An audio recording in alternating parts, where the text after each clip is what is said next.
मैंने किसी को पूछा, यार ये तो ठीक है आंकड़े वांकड़े तो, मुझे ये बताओ कि ईवीएम जिंदा है कि मर गया।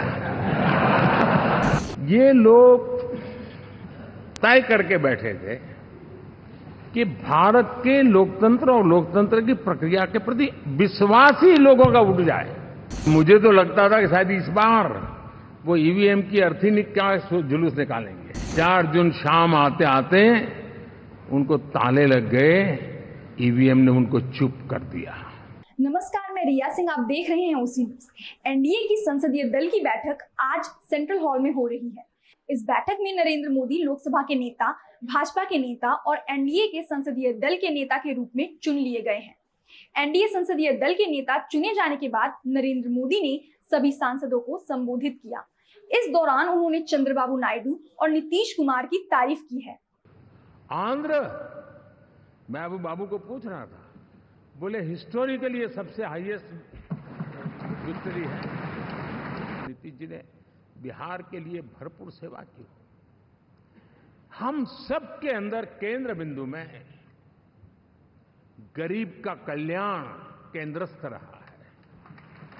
ईवीएम पर नरेंद्र मोदी ने गजब का तंज कसा है, चलिए सुनाती हूँ। मैंने किसी को पूछा, यार ये तो ठीक है आंकड़े वांकड़े तो, मुझे ये बताओ कि ईवीएम जिंदा है कि मर गया। ये लोग तय करके बैठे थे कि भारत के लोकतंत्र और लोकतंत्र की प्रक्रिया के प्रति विश्वास ही लोगों का उठ जाए। मुझे तो लगता था कि शायद इस बार वो ईवीएम की अर्थी का जुलूस निकालेंगे। 4 जून शाम आते आते उनको ताले लग गए, ईवीएम ने उनको चुप कर दिया। ये ताकत है भारत के लोकतंत्र की। 5 साल तो अब ईवीएम शायद मुझे नहीं सुनाई देगा, लेकिन जब 29 में हम जाएंगे तो फिर से शायद ईवीएम को लेकर के नाचने की शुरुआत करेंगे। साथियों, हम लोग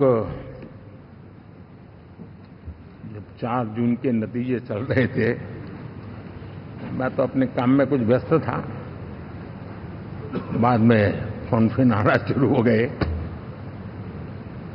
तो मैंने किसी को पूछा, यार ये तो ठीक है आंकड़े वांकड़े तो, मुझे ये बताओ कि ईवीएम जिंदा है कि मर गया।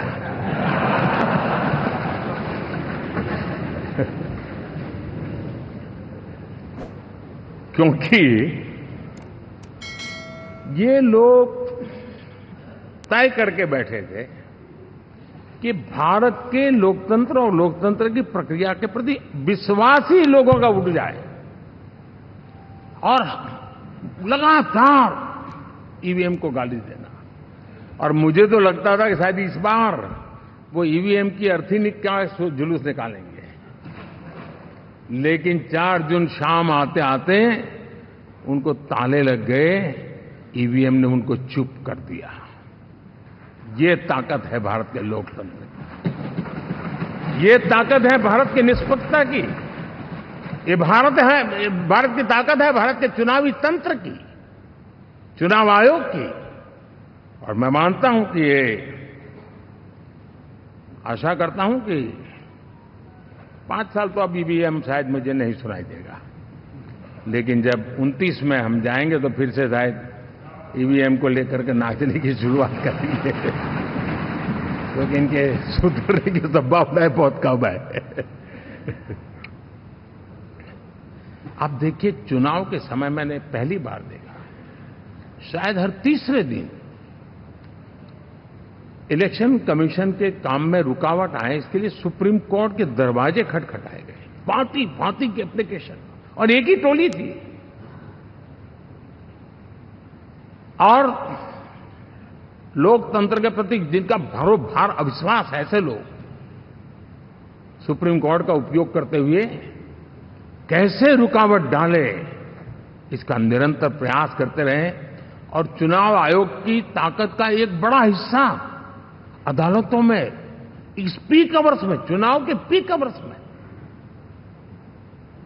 यानी कितनी निराशा लेकर के ये लोग मैदान में आए थे कि उन्होंने पूरा हमला उसी इंस्टीट्यूट पे लगा दो, ताकि चुनाव के कोई भी परिणाम आए, हम दुनिया के सामने भारत को भी बदनाम कर लें, ये षड्यंत्र का हिस्सा था दोस्तों, और कभी भी देश उनको माफ नहीं करेगा। साथियों, इंडी गठबंधन वाले जब ईवीएम का विरोध करते हैं तो मैं सिर्फ एक चुनाव के रूप में नहीं देख रहा। मैं मानता हूं ये लोग मन से पिछली शताब्दी के सोच वाले लोग हैं। वे टेक्नोलॉजी को हम महत्व न समझते हैं, न टेक्नोलॉजी स्वीकार करने को तैयार है। और ये सिर्फ ईवीएम में दिखाई दिया ऐसा नहीं, यूपीआई में दिखाया।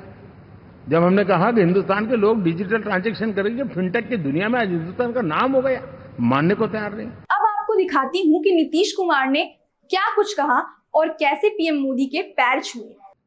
हमारी party Janata Dal United, Bharatiya Janata party संसदीय दल के नेता आदरणीय श्री नरेंद्र मोदी जी को भारत के प्रधानमंत्री पद के लिए समर्थन देती है। आज ये बहुत ही खुशी की बात है।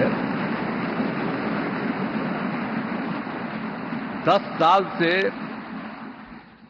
ये प्रधानमंत्री हैं और फिर प्रधानमंत्री होने जा रहे हैं, और इन्होंने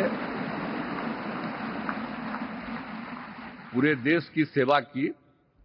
अब पूरा भरोसा है कि जो कुछ भी बचा है अगली बार ये सब पूरा कर देंगे, और जो भी हर राज्य का है, और हम लोग पूरे तौर पर सब दिन इनके साथ रहेंगे, और पूरे तौर पर जो कुछ भी है आज जिस तरह से भी ये करेंगे बहुत अच्छा है।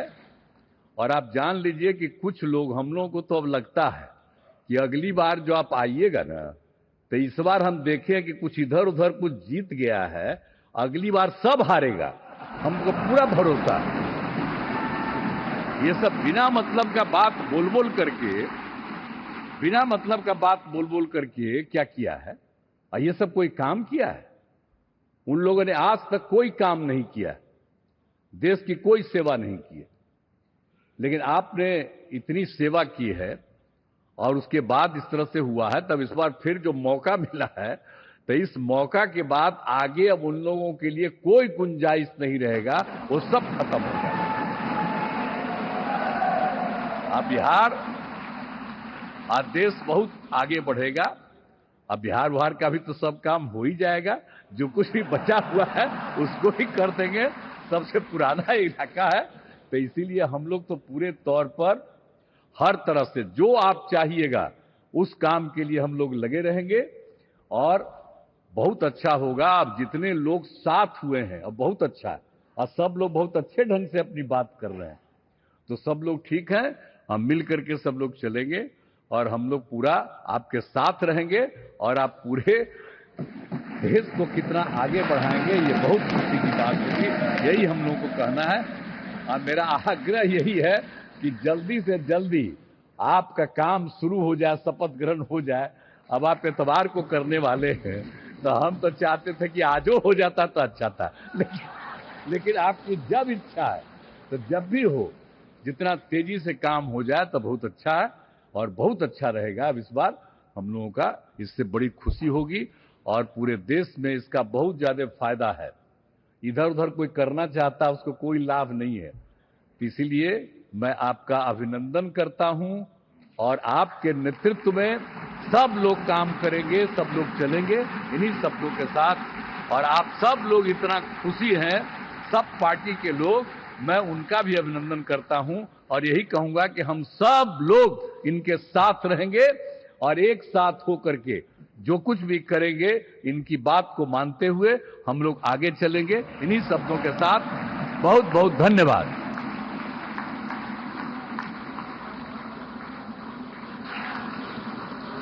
मैं एनडीए के